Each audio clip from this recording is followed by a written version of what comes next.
क्या आप अखबार पढ़ लें, टीवी की खबरें सुन लें, तो आपको 5 मिनट की खबरों के अंदर हो सकता है कि 4-5 खबरें तुम्हें जना, गैंग रेप, ज्यादती की खबरें आपको सुनने को मिले। ऐसा है या नहीं? इसके मुहर्रिकात क्या है और इसका इलाज क्या है? कि जना, बच्चों के साथ ज्यादती और औरतों की इज्जतों के साथ खेला जाना, इसका मुहर्रिक क्या है, सबब क्या है? इस पे गौर करें, इसका फिर हल तलाश करें। इसका सबब पता क्या है? कि टीवी के ड्रामे और फिल्में ये नई नस्ल को बेहयाई की ट्रेनिंग दे रहे हैं।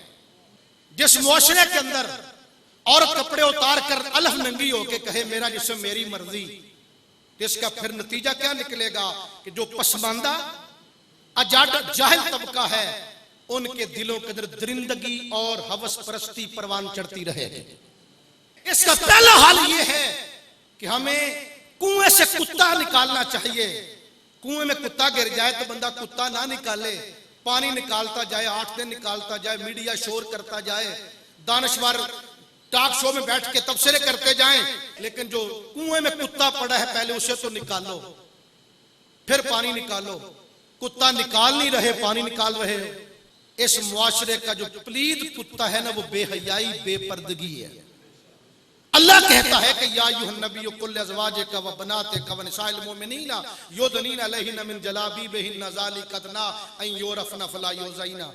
ए नबी, अपनी बीवियों को, अपनी बेटियों को, मुसलमान बीवियों को कह दो कि अपना चेहरा डांप के रखा करें। जब वो डांप के निकलेंगी, अल्लाह फरमाता गारंटी मैं देता हूं, वो पहचानी जाएंगी कि पर्दादार आ रही हैं, इज्जतदार आ रही है। कोई डाकू, कोई चोर लुटेरा आंख उठा के भी नहीं देखेगा। गारंटी अल्लाह देता है कि मुसलमान बीबियों, पर्दा तुम करके रहो, बचा के मैं रखूंगा तुम्हें लोगों को।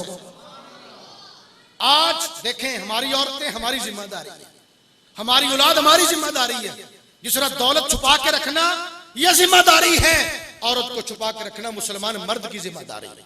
इस मसले का पहला हल यह है कि हम अपनी नई नस्ल को पाकीज़ा माहौल अता करें। पाकीज़ा माहौल मिलेगा कुरान की तालीम से, मोहम्मद की तालीम से।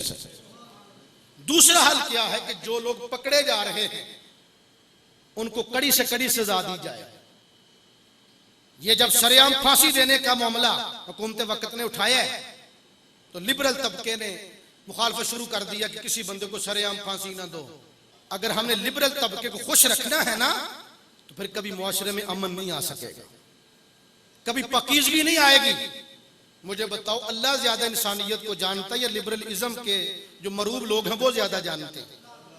अल्लाह फरमाता है, कुरान पढ़े, सूरा नूर पढ़े, अल्लाह फरमाता वला ताखुज़कुम बिहिमा राफ़तुन फी दीनिल्लाह। जब किसी मुजरिम को सजा देते हो तो नरमी कभी भी तुम्हारा रास्ता ना रोके।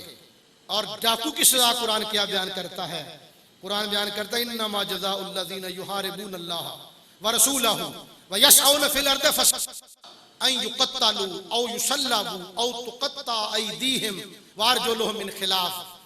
जो लोग फसाद बर्पा करते हैं या अल्लाह रसूल की मुखालफत करते हैं, उनकी सजा अल्लाह बयान करता है। सूरह माइदा आयत नंबर 33 पढ़ रहा हूं। अल्लाह फरमाता उनकी सजा क्या कि उनको कत्ल करो। अगर डाकू एक बंदे को डराता भी है, उसका माल भी लूटता है, उसको कत्ल भी करता है, उसकी सजा कुरान बयान करता है कि उसको पकड़ो, उसका सर कलम करो, उसके हाथ भी काटो, पांव भी काटो और उसको सूली पे लटका दो।